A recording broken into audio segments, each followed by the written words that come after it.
Ladies and gentlemen, boys and girls, welcome back to Southfork, the official gathering place for newbies, novices, and OG diehard fans of the golden age of primetime.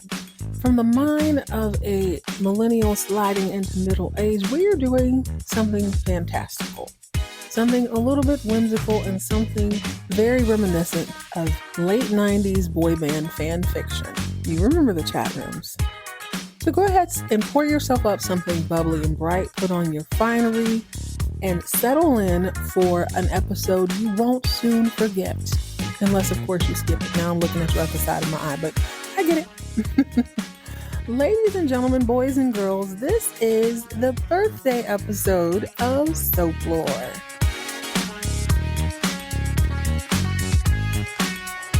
Hello, gorgeous. Welcome back, party people, to a fantastic occasion. Not only are we celebrating over 300 episodes, countless hours of pearl clutching, eye rolling, picking my jaw up off the ground, vintage primetime gold. We're also going to celebrate one of the most magnificent creations ever to come out of the 1980s. Moi. Did you know I was a Leo? What gave it away? No, I don't even know if I believe in all that. But this episode is shot a little bit before my birthday. I figured August is here. I hope to drop this on my birthday. It's either going to be day of or the next day, depending on how much time I have to edit. But I hope you will join me. So as a kid, I used to always wish that something exciting would happen in my little old town. I went through countless crushes. Men in music have always done it for me. I guess they would have been boys in music. But I had countless just wishes on stars, hoping, countless fantasies about immatures, bus breaking down, and all of a sudden they needed me to give them a tour around my microscopic town. I guess I was going to take them to the Dairy Queen. I would introduce them to some of my friends. And of course, they would stay around for the cool dance that night. And they would perform, and they would be my friends. And obviously, Batman would fall deep, deep in love with me. AKA Marcus Houston. If you don't know who that is Go Home Roger from the Tia and Tamara show. Had a huge crush on him. But I had that sort of rolling fantasy about NSYNC. Obviously, I thought Justin Timberlake was going to break down in my town because their tour bus had to come through to get to some other obscure town in West Texas. That would never, ever happen. But it got me to think, I've long given up those sort of fantasies. As you get older, birthdays take on their own meaning. In your 20s, it's like, let me get out and party as much as possible. In your 30s, maybe you want a sophisticated dinner. Maybe you don't want to do anything. Maybe you're working through your birthday. You're not even really thinking about it. I thought, you know what? Let me bring back some of that fantasticalness. Let me think about this. What would I want on the most perfect birthday? What would I want to do? I like an experience. I would like to have an experience with you. Pour yourself up something bubbly and bright. Open your mind.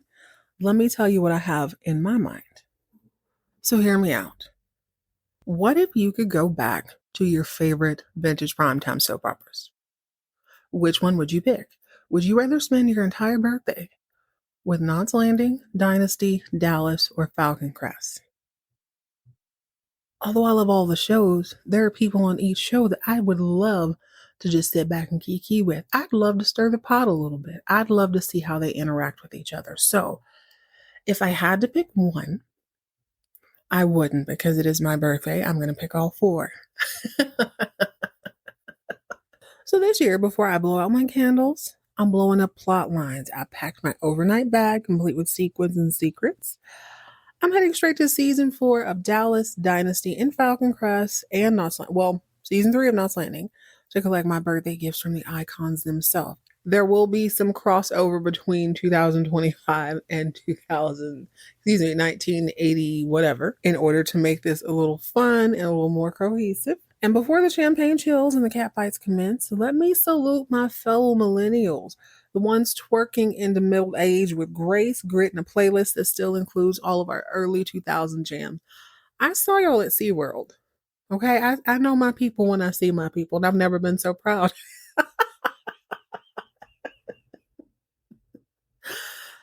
Millennials were cutting up. Gen X, I know y'all were there too. Cutting up at the SeaWorld with the kids in front of God and everybody. I saw like 3 or 4 people twerking on the fence, and I'm like, Lord, in front of Shamu? But that tracks.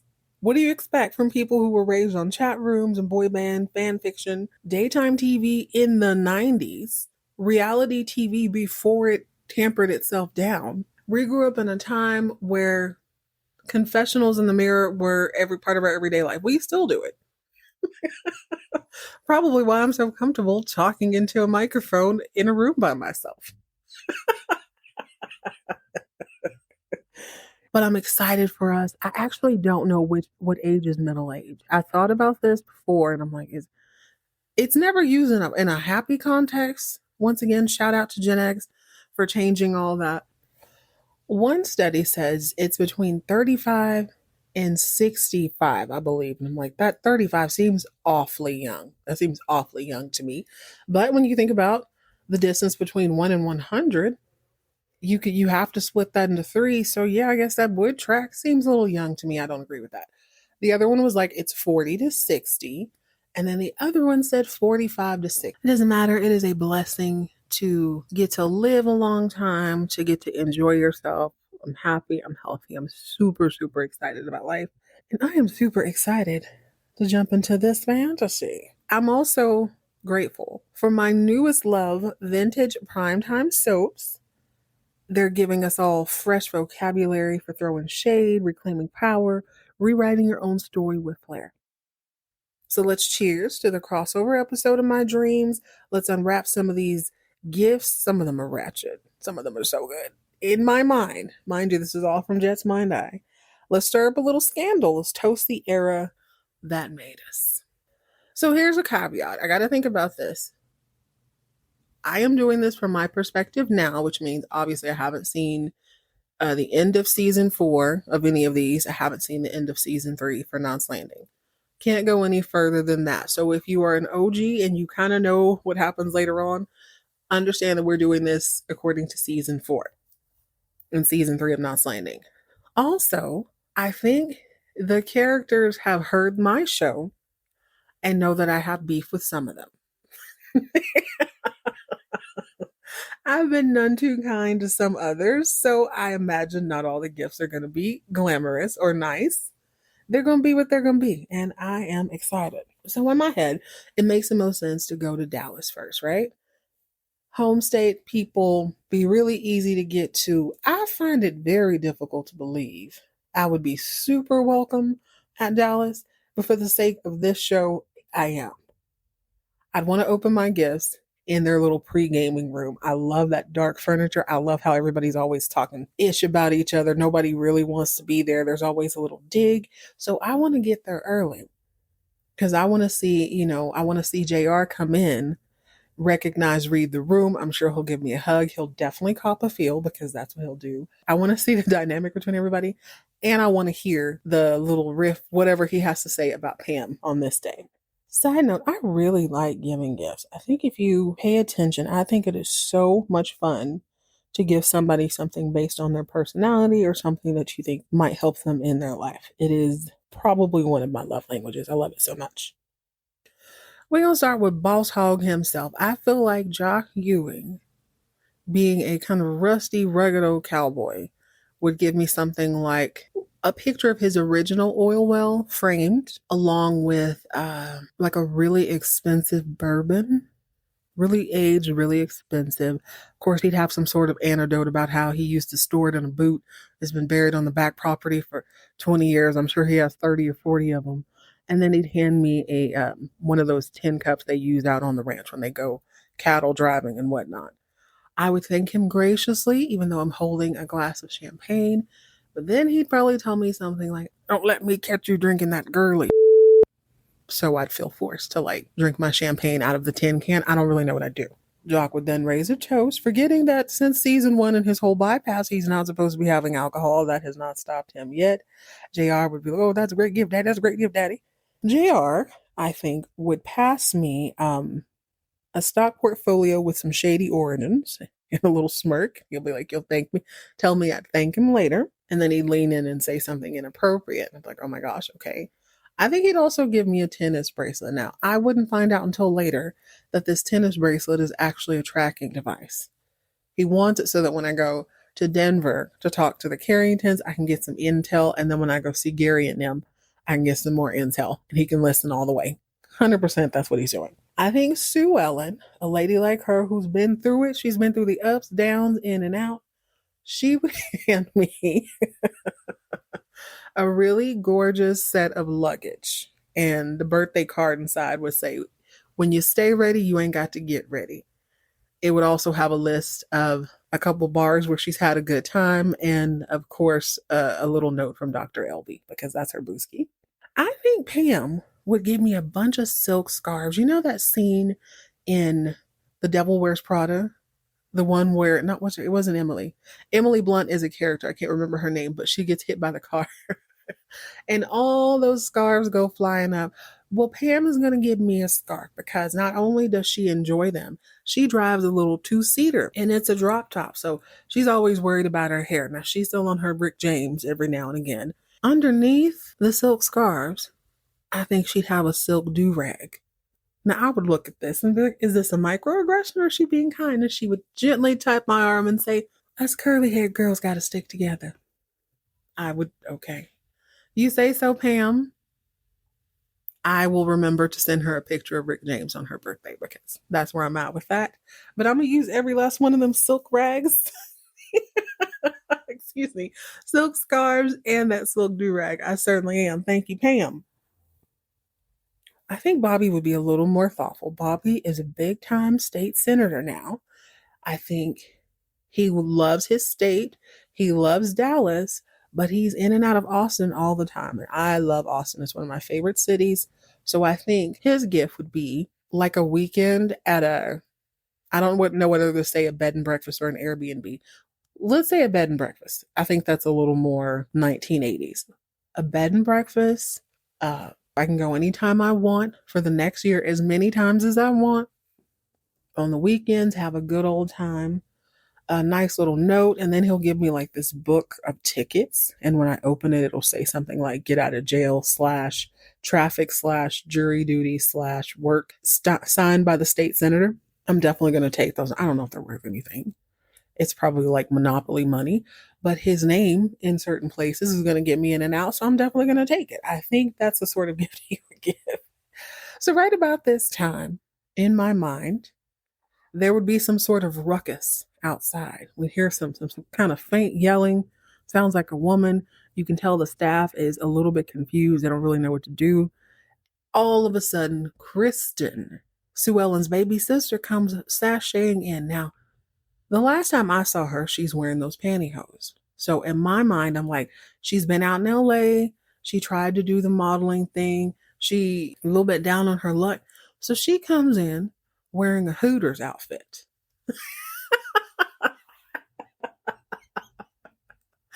I don't know when Hooters opened, but she seems like the type of girl who might do just fine there. Let me go ahead and say this. I have nothing against Hooters. I think it is a great establishment. You make your money. You do what you need to do. But she seems like the sort of woman, circa 1980, whatever, who would understand that she's going to use her sex appeal to get what she wants. So she's either working at Hooters or she can be a Dallas Cowboy cheerleader. I feel like she'd be working at Hooters, but she's going to come in with a baby on her hip. A baby with no shoes. Everybody is just like, what the heck? Who is that? What is this? Ellie takes one look at this baby, and in her mind, she immediately notices that it looks a whole lot like John Ross Ewing III. She immediately cuts her eyes to JR and then back to Jock and just think about how both of them ain't ish and how she can't stand them. She decides it's time for her to give me her gift, which is this really beautiful, heavy ceramic fancy casserole dish and like a matching soup bowl. I love it. This is beautiful. I thank her profusely. She's like, don't worry about it. You're going to feed your family for decades on this. Your grandchildren are going to fight over this. This is beautiful. Family is a beautiful legacy. Family is so important. She's saying all this while she's looking at Kristen, who's bouncing the baby on her hip with attitude. Finally, she can't take it anymore. She says, Kristen, that's a pretty baby. Will his father be joining us? Sue Ellen ain't got time for this today. She may or may not be on a Shirley Temple, or she may be on a mojito. We don't really know. The glass is clear. There's a little bit of fruit in it. And she's got that look on her face like she wish you wish. You don't really care. She's so done with this.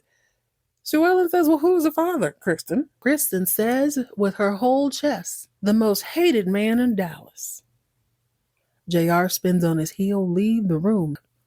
Now, I'm trying to be messy, so I call in Cliff. Cliff walks in, he's pissed. Everybody looks around, especially Jock, and they're like, who invited him? I invited him, and Pam invited him. So he comes over with a briefcase, but it all has inside, it was like these torn up legal documents, totally illegible.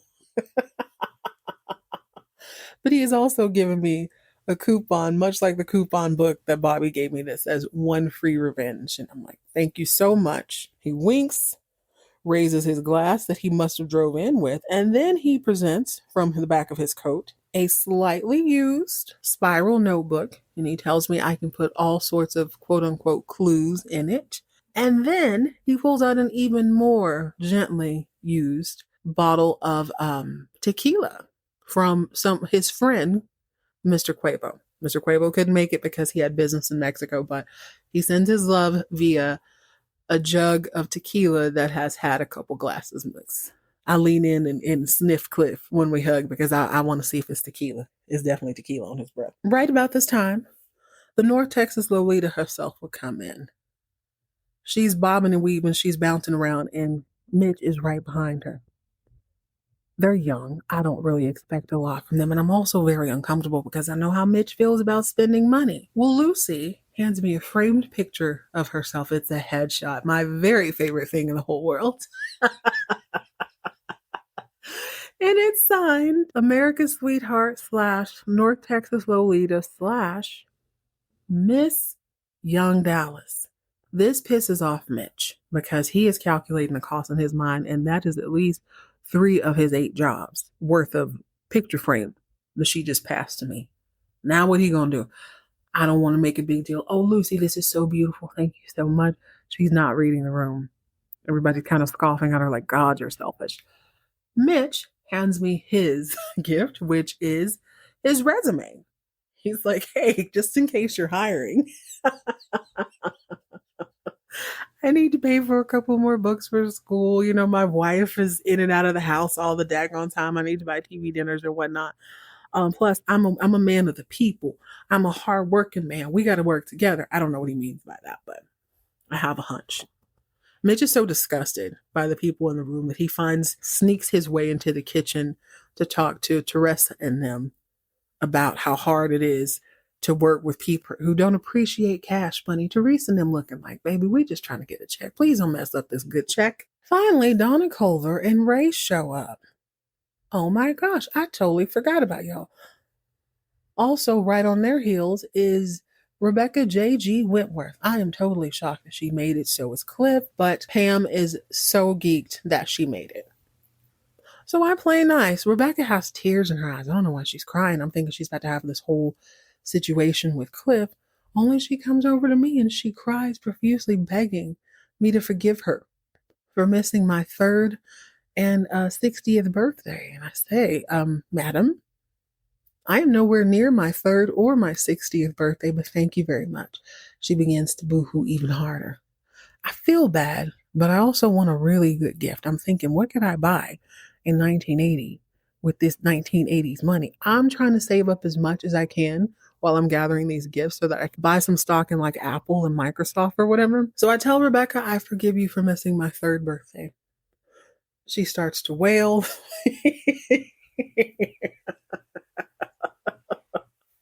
It cuts your girl a check for $10,000. I feel like she's going to be that type of lady. So when Pam and Bobby finally have kids, I think she's going to be cutting those big checks. But there's going to be a lot of competition between her and Ellie. She seems like the type, she needs to make up for lost time. So if Cliff has a child or Pam and Bobby have kids, they're going to be set for life. So Donna Culver gets me with that soft voice of hers. I just want to thank you for the work you're doing in spreading the gospel of these vintage primetime soap operas. They are so impactful. They are so delightful. They are so important to the thread of our American fabric. We bring such pride in our state, and I'm proud to have been a part of this, and I'm proud that you, the young Texan, are proud to watch this. And I'm like, yes, of course, Donna, this is wonderful. She hands me a bracelet shaped box, only when I open it, it's one of those campaign badge buttons and it says Jet for Senate. Oh, Donna, no, honey, no. I don't do politics, love. But I think quick because I am a little bit savvy. I quickly reach for one of Bobby's get out of jail, get out of jury duty, get out of whatever ish you need to tickets, snatch it off and hand it to her and skedoodle as quickly as I can. Ray chases me down. He comes in with a big box. And I note that he's the only person who brought a sizable gift. We all know it's not about the size, it's the quality.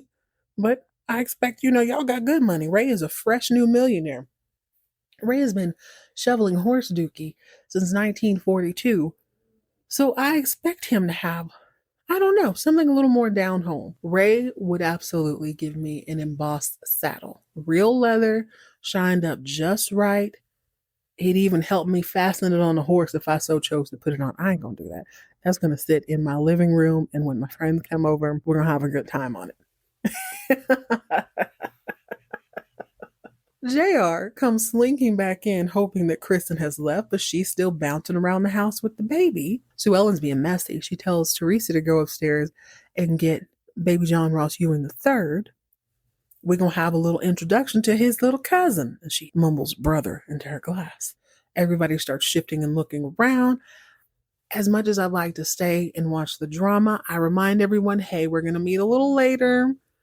I need to get on the first thing smoking to Denver. Can somebody give me a ride to DFW? Actually, no. Let's go out of left field. Can somebody take me to left field? I'm not trying to do all that walking in DFW. I may or may not be extra excited about going to Dynasty. I think I don't know. I've been a little loose lipped this season about the people on Dynasty, and I will add to it until I'll add to it before I take anything away. First and foremost, I think even if I don't get a gift from Blake Carrington, I love his voice so much. I'm pretty sure that's the Charlie from Charlie's Angel. I want to hear him read stuff.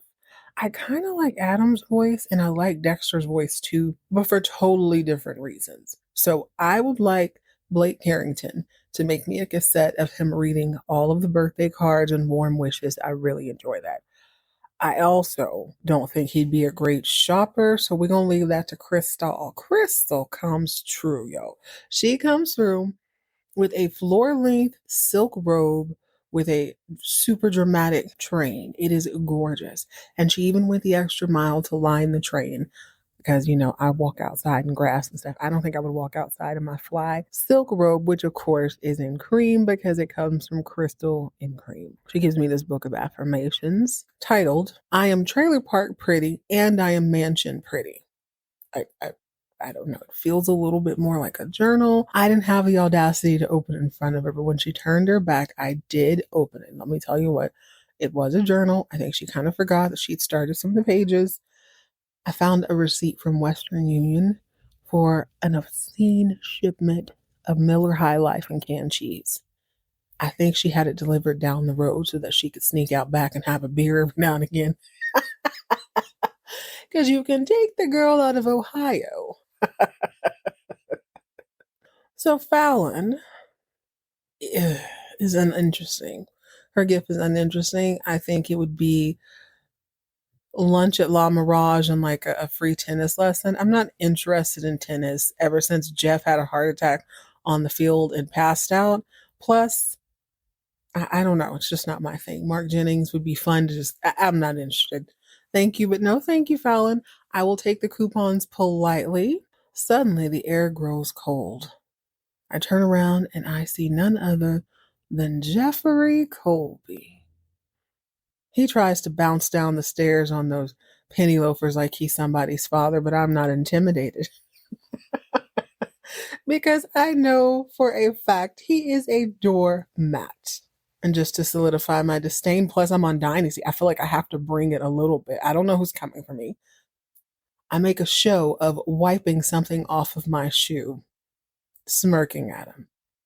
He's not having it. He sachets right over to me. Says, here.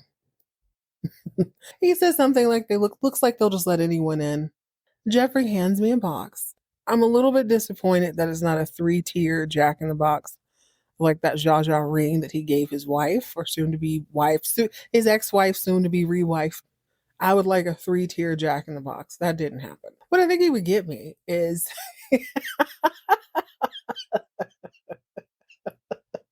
not a doormat because that's a little too on the nose, but he gives me a giant dinner mat and it's made from denim. Yes, yes, Jeffrey had time today. He even went so far to have it embroidered with the words, a doormat no more, JC. I smile politely and do something I've been wanting to do for a long time. Every time a woman on one of these soap operas goes to answer the telephone, specifically Sue Ellen, Krystal does this too.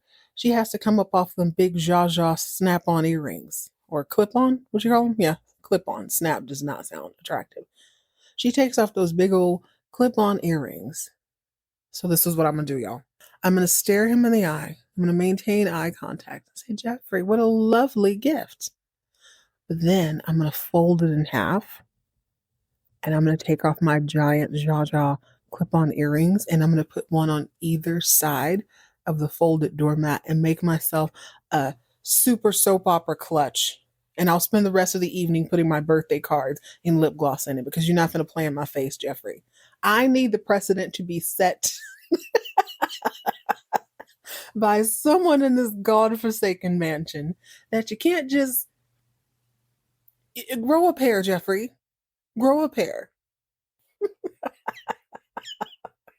I see Kirby sniggling in the corner. She pulls me aside and she hands me a heavy box. I'm a little bit worried because it's a small box. It could fit in my brand new clutch that I made, but I don't think the clutch is sturdy enough. It's more for the optics.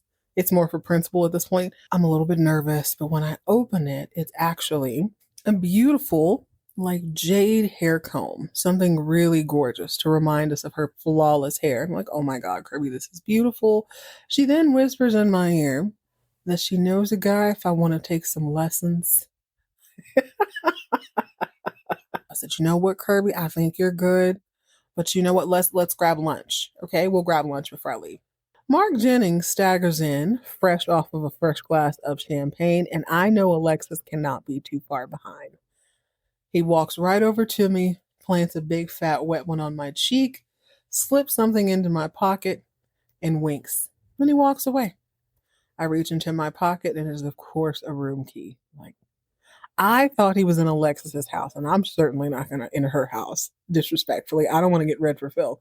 I'm suddenly a little bit nervous because here comes the queen. So Alexis shows up, and she's, of course, drops me one of the most fantastic, luscious, actual, real fur coats.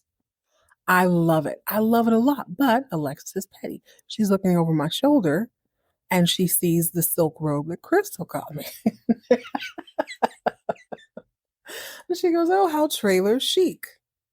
Krystal just rolls her eyes and rolls her wrist. She is ready to deliver an Ohio backhand if Alexis keeps coming at her sideways. I love the coat. I comment on how soft the fur is. It's absolutely magnificent. Thank you, Alexis. She makes some comment about it not being made from roadkill. And Krystal rolls her eyes and takes a step forward. She gets into her power stance like she knows what's up. Oh, there's a ruckus down the hall. Once again, there's some sort of clamoring and clattering. It will appear that Tracy has crashed the party. She assures everyone that she's not here to crash the party. She's actually here to drop off the QED reports that she forgot to leave when she was unceremoniously and unfairly fired and had to hitch a ride home from Hong Kong. She hands them to me, saying, you know what, you might want to take a look at these. It could be very interesting to you. Of course, later when I open it, the QED report is empty. It's just kind of hollowed out. There's a recording device. She wasn't even on her Leslie story. It's not even that attractive.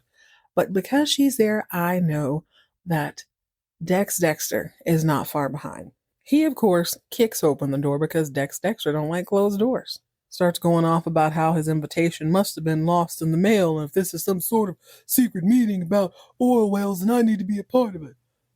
I'm the Dex and Dex like specs. I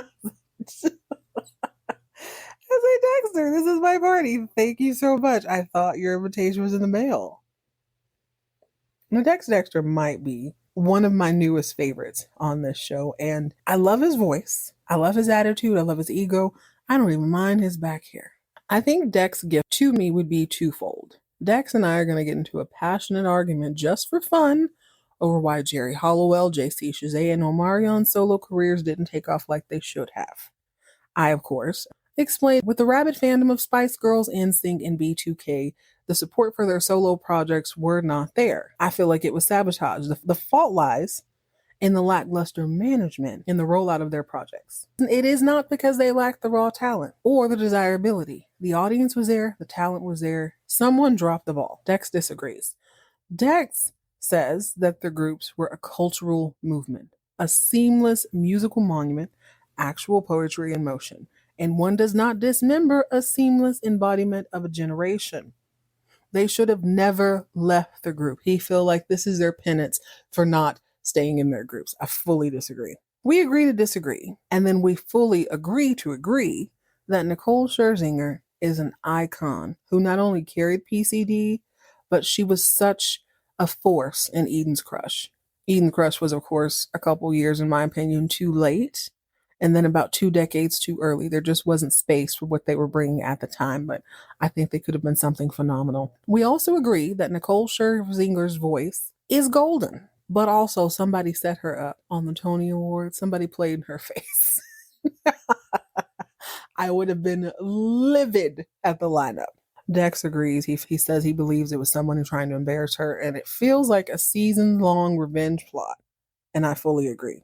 We make plans to argue again soon in the future, and then he hands me a box full of some of the most beautiful semi-precious turquoise stones in the entire world. Tells me that they were excavated and arranged in a stunning set of necklaces and earrings just for me. I need to put in my order for a ring because turquoise is hot. Adam comes sloughing in. I don't know if he's been taking care of business. I get the feeling that no one told him there was a party. He would be a little bit irritated, but I think because I'm not a blue blood, he'd probably be okay with it. Plus, my enemy's enemy is my friend. Adam's gift is this beautiful gold frame mirror with a handwritten note that says, "For someone who deserves to see themselves the way I do." I'm touched. I'm actually touched. There's almost a tear rolling down my eye. Until he corners me and asks me how I feel about eating the rich and wearing their faces, for security. Oh, Adam. Oh, babe. I encourage him to lie down in the study, and then I sniff the drink that he brought over because it suddenly smells faintly of like some sort of lacquer or top coat, primer or something like that. Suddenly there's a knock at the door. One of the 3,000 servants goes over to answer it. They come back, and there's a package that's been delivered to me. It isn't even a package per se. It is sort of something wrapped in a paper bag. It's a little bit shifty. It feels a little bit like sand. It's definitely from Peter the Filibuster. It says, "With love from Paris, Peter. P.S. Don't tell nobody I sent this to you." I immediately leave it on the table. Fallon smells Peter the Filibuster scent through the paper. Suddenly, Jeff starts looking all jealous, like I'm the one who sent myself liquor sugar. No, sir. I instruct one of the maids to flush it down the toilet. Krystal agrees. She says that's cool. Claudia and Steven show up just in the nick of time. Steven makes sure to arch the eyebrow nice and high so that everyone knows he's in the room. Claudia gives me a handmade gift basket. It smells amazing. Claudia, what is this? This is so soothing. I picked some fresh lavender this morning from the fields. I took it from the horses because I believe that too much lavender gives them anxiety. Beast of burdens burden too much. Pickle dust and lollipops. Oh, thank you, Claudia. It's a whole basket. It's got the lavender, it's got the chamomile, it's got the sleepy time tea. It's so soothing. I almost pass out. Claudia, this is wonderful. It's the vibes. Oh boy. Thank you, Claudia. She leaves me to go and talk to a plant in the corner. Stephen, on the other hand, he's bookish. He spent some time in New York. I'm sure he met all sorts of artistic types, probably the backstock of the 60s artist. So he would have something like a really obscure copy of Mice and Men. Or maybe a signed copy of the script from Giant. I think that's something he would give. Something thoughtful like that. Like it's still literature, it's still art, but it also has to do with oil. I like that movie. I hadn't seen it in a really long time. It's hella long, but I think Steven would give a thoughtful gift like that and probably a piece of jewelry. But I will take the obscure copy of Mice and Men, and I will also take a signed copy of the script of Giant. Suddenly, there's a scream coming from upstairs, and before long, we all discover that Mark Jennings and Tracy have snuck off to have a little fun, not realizing that they snuck right into baby Danny and baby Blake's nursery. Nanny on duty was in the bathroom eating the hors d'oeuvres from downstairs, having a good little time eating scrimps and cocktails and whatnot. So she didn't realize they had come in the room. They didn't realize she was in the bathroom. When she comes out, she finds them in a very compromising position. Chaos quickly ensues. In all the commotion, I tap one of the servants on the shoulder and ask if Topless Tony is available to take me to the airport. I gotta get to the West Coast and do the absolute most.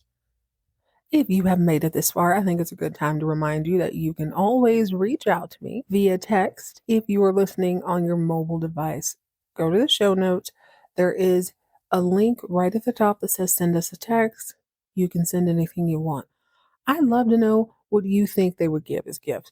What would you want as a gift? What was the best birthday gift you've ever had? What's the best gift you've ever given or watched someone receive?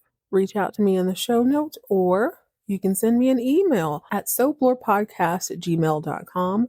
That's soaplorepodcast@gmail.com. Next up, we got to do the Falcon Crest crew. I figure we stick with the wealthy folks, the original three that I started watching. This one was slightly more challenging. I feel like the further I go west, the harder it became for some reason. This is a little bit challenging, but I think I got it figured out. So all of this would go down at Falcon Crest. It absolutely has to go down in Angela's house. They do a lot outside too. Falcon Crest, now that I think about it, they're really good at shifting things around. Sometimes things pop off in an office. Sometimes they pop off at a garden party. But all of the best of the best of the best stuff happens right there in Angela Channing's house. So we're going to start with Big Perm. And of course, she's going to give one of the finest bottles of wine. It's been aged 100 years or so. And I'm like, oh my gosh, this is so great. There's also a pair of buttery soft driving gloves. Because I'm going to Falcon Crest, I thought it'd be very clever to bring them a gift as well. So I got a basket full of jalapeno grapefruit moonshine. I want somebody to taste and tell me what they think. And I also got some muscadine moonshine, which I did not get at HEB. Let me be very clear. But in my mind, it's like, I like muscadines. It's August. They're fresh in. Let's see if you can make a fine wine from this. I found a couple of recipes online. I want to know what Big Ange thinks. And it turns out to be my ace in the hole. So everyone's gathered in Angela's living room. She's already given me the riding gloves and the vintage wine, of course. But she starts sipping on my moonshine. And before you know it, she's like, hey, how much is it gonna cost to buy your vineyard? I was like, I don't really have a vineyard, I just have the grapes. I don't tell her that I don't have a grape vineyard. I don't have like the space. She starts offering to buy my vineyard. I'm like, you know what? That's not necessary, Angela. I can send you some muscadines, whatever you need. She's like, nah. I'm a fair businesswoman. I exchange property for money or exchange property for secrets. I'm like, well, what kind of secrets you got? Give me the tea. She sends Chow Li quietly up to her room. He comes back down with a journal. She says, "This is my journal from when I was married to Ronald Reagan, right about the time Nancy started showing up." It is salacious. Immediately, I'm like, oh my gosh, I've heard some things. You know what I'm saying? I've heard some things. She said, "Whatever you've heard, multiply it times 10. You want this journal or no? You gonna send me some moonshine or no?" I said, "Girl, you can have all this moonshine. I'll make sure to ship you some in no time." I would love to read Jane Wyman's journals. Can you imagine how salacious those journals would be? The aviator Adonis is, of course, there with a V-neck on, or at least two or three top buttons undone. He gives me a pair of aviators, of course, and an aviator jacket. I dig it. It's a members only jacket. It's not leather. I think that's very on brand for him. He likes to wear jackets. He always keeps those glasses on. So I think that was a no brainer. The only thing that could top that is maybe a ride around the vineyard in his little two-seater airplane, but that kind of makes me nervous. I'd do it though for the experience. Let's see who we got. My girl Emma is whimsical, she's clever, she's kooky, and she's also a computer whiz. So I think she would give me an IBM computer that would probably weigh upwards of 60 pounds. So far, so good. These are all very, normal and logical gifts. Until the bad girl herself shows up, Melly Mel. Melly Mel shows up. And instead of greeting the guest of honor, moi, she goes straight to Angela to start some ish about not being the heir to Falcon Crest. They get into a quick little battle. Of course, Chase sees it's an opportunity to be Captain Save-A-Ho. He goes over there. He's quickly told to sit down and stay in a child's place by Big Perm. So I go over to see if I could maybe smooth the situation over. It's not necessary. You could tell Melissa just needed to make an entrance. She didn't see a table to flip, so she's like, "Okay, I'll do the next best thing. Let me start a fight with this old lady." Melissa's gift to me is very young and very fun, and it's very official. In all of the gifts given thus far, I have yet to receive a purse. I'm going to need a purse. I think Melissa would give a true 80s clutch, probably red leather or something. It'll be buttery soft. And when I unzip the pockets, there's a couple of candid photos.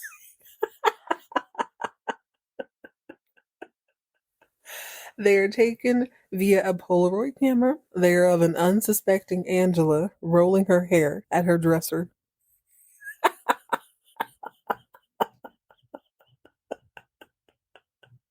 There's like a series of them where you could tell someone is backing out of the room as they're snapping the shots, because in each photograph, Angela is Angela's anger is progressing. So the first one, she's rolling her hair with the rollers. The next, she's kind of turned facing the camera, mouth agape. The third, she's retching over to stand up. The fourth, she's reaching for the camera, yelling at it. It is hilarious. It is fantastic. Melissa tells me to keep those for blackmail, and if I really want some tea, she wants me to give her the grapefruit jalapeno moonshine. So I'm like, okay, I know I have a couple extra bottles of both in my bag. I tell her I will. So exchange my moonshine. Melissa gives me yet another box. When I open it, it's a Shirley Temple wig. I said, "Girl, what is this?" She said, "This is Angela's wig. She don't want nobody to know that she throws this on every now and again. She wants y'all to think it's her naturally curly hair, but she really be wearing that Shirley Temple wig." Girl, messy, but I'm going to keep it. Okay, right about time. It's time to sexy this up a little bit. In walks Lance out on bail, fresh out of jail. There's really only one gift to give when you were Lance Cumson, aka Lorenzo Lamas. Actually, there's two. It's either some poster of himself greased down with long hair on a motorcycle. I promise you there are dozens in rotation to this day. Or it is memorabilia from Body Rock. He gives me the Body Rock soundtrack on vinyl, which I appreciate, and one of Chili D's vests from the film. Fantastic. Richard Channing is none too pleased to see that Lance is still there. Lorraine is not invited. I think Lorraine is upstairs taking a nap. I can't imagine she'd be want to be a part of all this. Plus, Richard's there, so let's say Lorraine is taking a nap. Plus, I can't fill out her personality enough right now to know what sort of gift she'd give. Plus, she's a co-ed. I'm not really trying to make college kids spend any money. But Richard, on the other hand, we're gonna take all of his money. Richard, of course, gives me a membership to Tuscany Downs. The VIP lounge is open to me anytime I'd want to go. There's also a gift of $2,000 I can gamble to or use to gamble at my discretion. It's not credit, it is a $2,000 gift to gamble on horses. I don't know the first thing about horses, so I mean, I'm definitely going to go and I think I have to go and have a great time. Tuscany Downs looks like it's the place to be. Plus, they look like they have a really, really great lunch. Not a La Mirage lunch, like a really great one. Probably chefs and whatnot. Richard sees the opportunity. He's noticed that Angela is feeling a little loosey-goosey over there drinking moonshine. And by this point, Melissa has found the only table in the room and decided to climb on top of it because she's gone off of that grapefruit moonshine, grapefruit jalapeno moonshine. Richard asks, of course, hey, are you going to sell me part of your vineyard? Are you going to sell me part of your land so that I can produce box moonshine? It's like, I don't really think box moonshine is going to work. The whole point of moonshine is it being in a jar. It's got to be a little dirty. It's got to be a little bit secret. I don't think that's a good idea, Richard. He's like, hey, give me 2 bottles and I'll give you something I know you've had your eye on. Okay, cool. Can I ask you a question also? He's like, yes, you can ask me a question also. So in exchange for some grapefruit and muscadine moonshine, Richard Channing hands me a fistful of those Nazi jewels that he had stolen. You remember when he let that dude die in the cave? What was his name? Gosh, what was his real name? It doesn't matter. He's gone. Richard let him collapse. So there was all these jewels and stuff laying about. He actually grabbed a couple handfuls. He was in the process of having them appraised. They're appraising for a pretty penny, but he's like, I'll give you like 3 of them for your moonshine. Sold. Also, I want to ask you, Richard, did anybody check to make sure that dude was dead? And he's like, absolutely not. But on the way out, I definitely heard him talking. So I mean, when I left, yes, he was definitely alive. Did I tell anybody? No. Did anybody go and check? Also no. It's about time for the manimal to show up, and he is thoughtful enough and amused enough by my calling him the manimal that I get a box full of memorabilia that never was.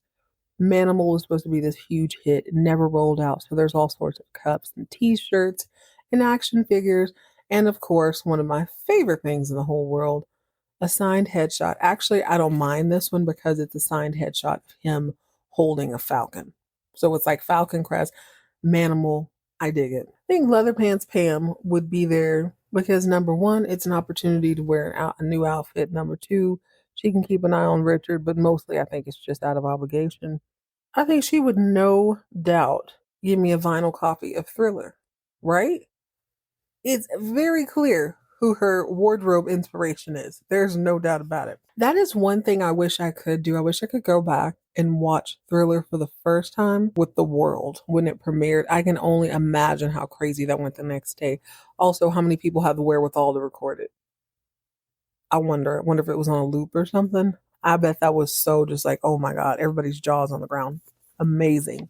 While I'm smiling at this brand new copy of Thriller, in walks Aunt Terry. Now, Aunt Terry strikes me as a cherry lip gloss girl. So I felt like I'd open her gift and it'd be cherry lip gloss and just yards and yards and yards of gold lame. Now, when I look at her, like, what am I supposed to do with this? She's like, go home and make something. I don't really know what.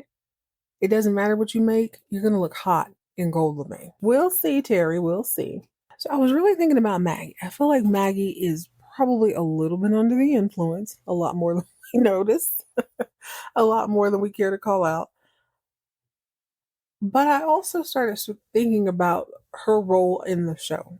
Maggie is always in the middle of something, but she is quite literally the only person on the show that nobody's ever pissed off at. Nobody's ever upset with Maggie, but she's always in the mix. So Maggie would give me a book of 101 ways to be nosy, rosy, and come out on top. It is something she would have written herself because sometimes she writes screenplays, sometimes she writes magazine articles, sometimes she goes undercover to report on dangerous working conditions for children. Sometimes she does it all. If there's some sort of, not too backbreaking media work, she's definitely going to do it. And I think she really has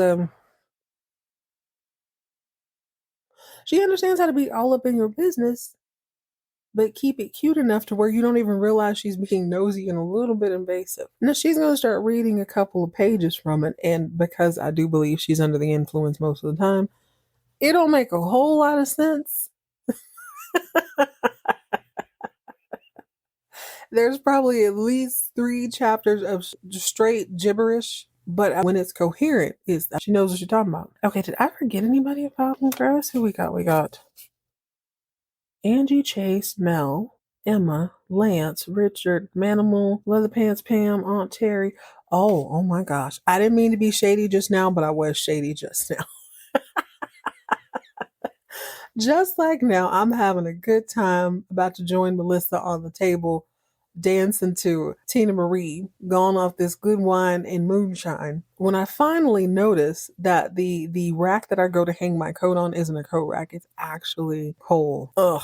Who invited you? He crosses his arm and says, right back at you. Normally, I wouldn't want infants at the party, but where's Joseph? Joseph's with his nanny. Well, did you bring a gift for me, Cole? Begrudgingly, he reaches in his back pocket and hands me a folded headshot of himself. And it's not signed to Jet with love, like a respectable human being. It's signed, or there's a message on it rather, that says, this chiseled jaw and killer headshot look like a toddler? Yes. Yes, it does. Yes, it does. But right about now, everybody's having a great time. I kind of don't want to leave, but then I look over my shoulder and I see Julia dressed as a police officer. Oh my God, Julia, I thought you were at the insane asylum, or excuse me, with the nuns or something. She didn't really say much. She's just kind of walking around smiling nervously at people, and everybody starts to feel uncomfortable. Julia hands me a small box that looks like it's a ring box. When I open it, there are 2 bullets. 2 bullets, people. The room goes silent. You can hear a cork drop on carpet. Julia, what are these? And she's like, well, they're bullets, of course.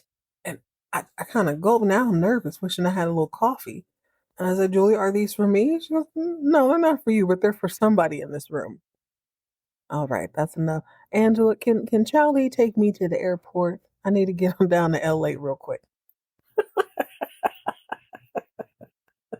Plus, at Falcon Crest, you better get the heck out of there quickly. Something's bound to blow. Yeah, it's about to blow up. So I gotta go. Y'all can have the rest of this moonshine. As I'm leaving Falcon Crest, Joel Florida Man McCarthy jumps out of the bushes. Talking about happy birthday. He tells me he has a gift for me. I immediately know that this is not just a birthday gift. This is a result of B&E. I'm like, okay.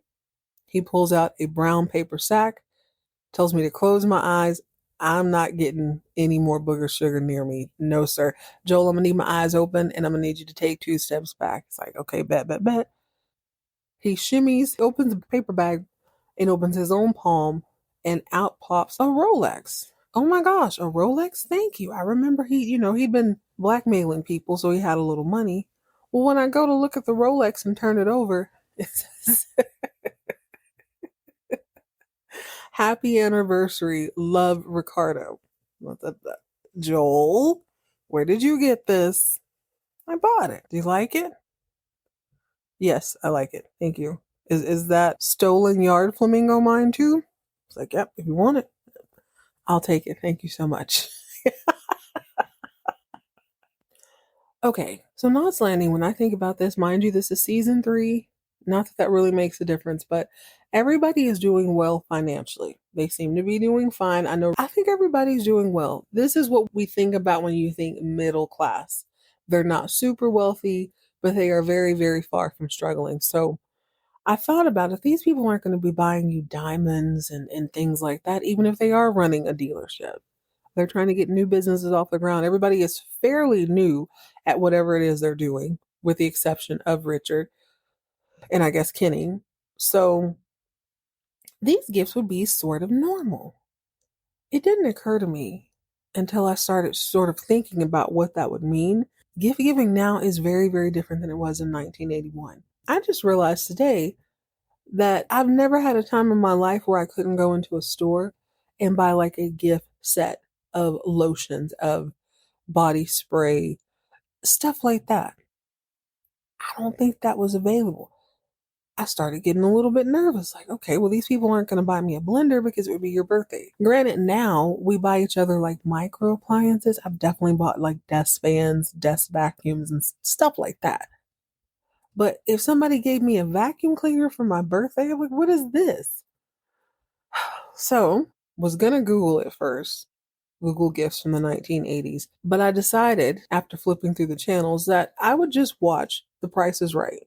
On Amazon Prime right now, they have Price is Right channel, and it's the Bob Barker era, which probably lasted, what, like 50 years, 28, 30 years, something like that. I was today years old when I realized that Bob Barker had brown hair. I was like, wait, what? I don't know what year the ones I watched were from. Probably like late 70s, early 80s. He has brown hair. Sometimes it's really dark brown, and then other times you could tell it was starting to gray, and they probably sprayed a little something on it. He still look good. Bob Barker has always been him, first and foremost. He is charming, but he also says exactly what's on his mind. He is hilarious. He is so good at hosting the show. That's neither here nor there. I watched to get some ideas of like what would a normal everyday person just buy or be super excited to receive. I think I got some stuff. Might need y'all's help though. Okay, so I think Karen being sort of the leader of the neighborhood watch, something like that, she's gonna be at this point in her life, she's focused on family. She's focused on building memories. She's focused on building the future. So I think she'd give me like a photo album, right? That's nice and neutral. That's something very practical. That's something you could give somebody for their birthday. You wouldn't need like a super special occasion. I think Valine, the Vidalia Onion Queen, I would like a signed copy of her debut novel first and foremost. Duh. But also, she would have made the cake, hands down. And Val strikes me as like a dusting powder girl. You know those dusting powders if you ever go in your grandma's bathroom and they come like in a purple or pink circular jar. It's got a plastic lid and it smells like lavender or roses or something. I feel like she'd do that. In my mind, that's the equivalent of body spray in 1981. It's not super serious. It's something you can pass on, but I'm going to need a signed copy of her debut novel. Okay, Laura. Laura is newer money. She is her when it comes to real estate in SoCal, or at least in LA, at least in this part of LA. I think she'd give me one of those jewelry boxes.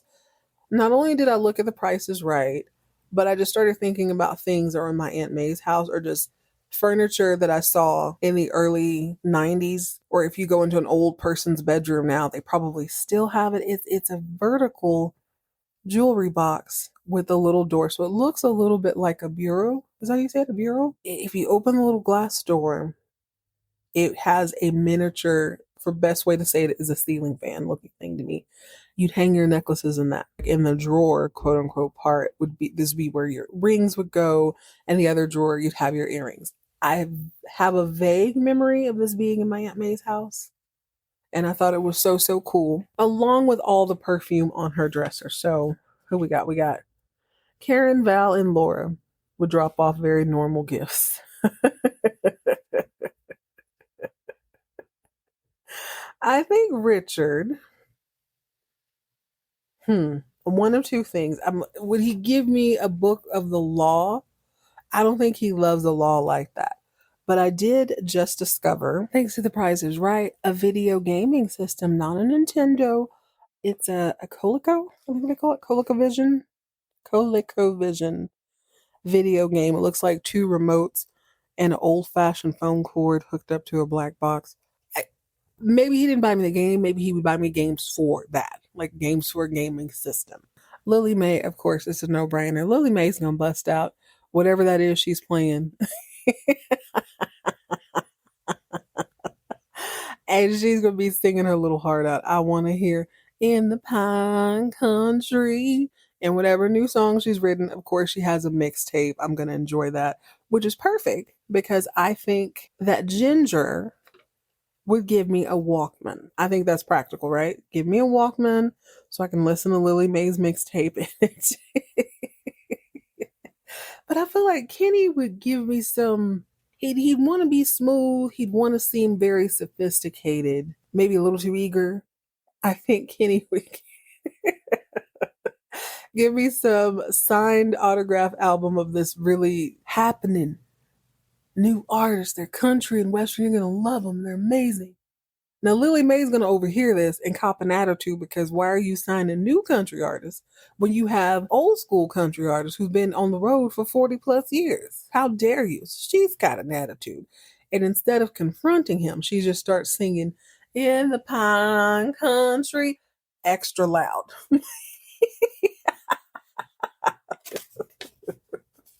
Oh my gosh. Okay, so Gary, here's the truth. He doesn't seem like a gift giver to me. I think he would piggyback on whatever Valine gave. However, he's probably not going to be pumped about that book when he hears about it. So I think Gary would do probably the most generic thing. He's like, okay, this is a lady. Here's a scarf. He'll hand me a box and he'll be like making that stupid face I hate so much. I got you a scarf. I heard you like baby blue. Of course, it's going to make, okay, Gary, shut up. He's going to roll his eyes. I'm going to roll my eyes. We're both smirking at the same time. I can't stand you, Gary, but I am going to take the baby blue scarf. And then that leaves Abby. So Abby, I figured her gift would need to be semi-practical. She doesn't strike me as anyone who's cheap. Doesn't seem like she's afraid to spend a little bit of money, as long as it ain't hers. So Abby, or her ex-husband rather, I don't know whose money is going to buy this. She's going to give me a book on seduction and a really expensive bottle of champagne. This, of course, gets eye rolls from Vidalia, from Laura, and from Karen. Valine is pissed because number one, why are you trying to compete with me with a book? And number two, why is it a book on seduction? And she says as much. Now, why would you go and give a book like that to her? That's a married woman. Why does she need to be seductive? Don't you understand the sanctity of marriage, Abby? Don't you understand?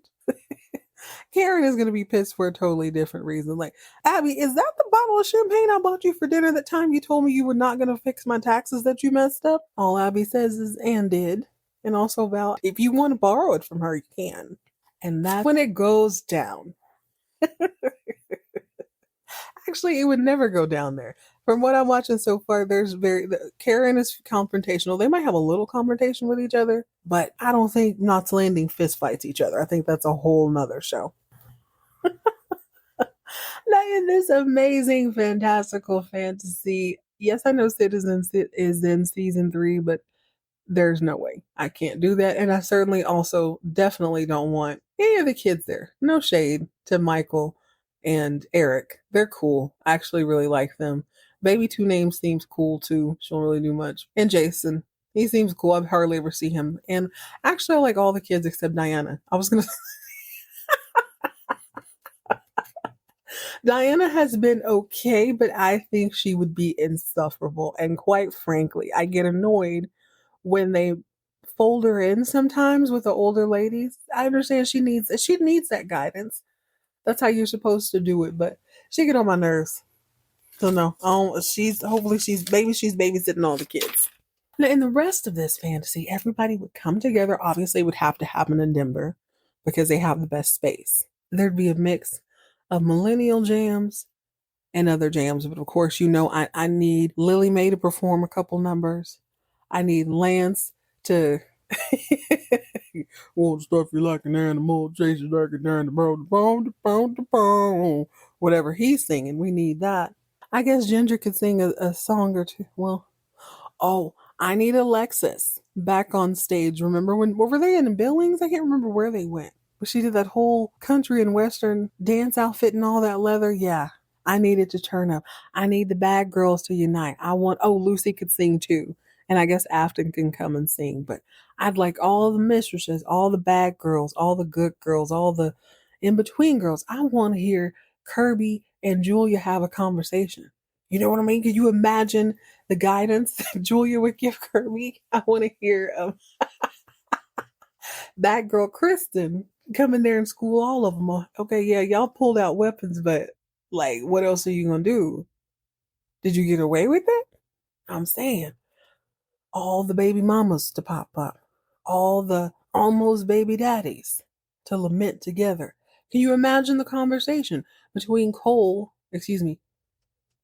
Lance and Cliff Barnes about almost having a baby with your mistress, only to have her run back to her husband or marry somebody else? It's crazy. I want to hear Richard and JR talk about being villains. I want to hear Angela talk to JR about being a villain. I want to hear Angela set Jock straight if he says something out of pocket.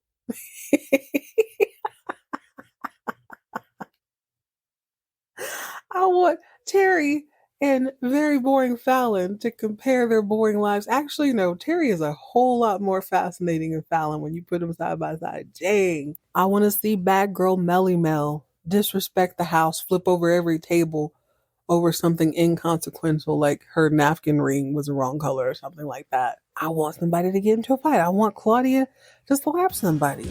I think this would be the most epic gathering of all time. But ladies and gentlemen, that's going to have to be a story for another time. Thank you so much for joining me today on my fan fiction, fantastical, fantasy birthday. If it's your birthday, I hope you're doing well. Birthday's August 11th, by the way. Hopefully I get this out in time. I promise you if I don't get it out that day, it'll be very, very close. It's been a busy month already and it just started. All right, guys, join me next time when we jump back into some soap opera debauchery. Stay hydrated, stay moisturized, mind your own business, and keep all of your drama on TV.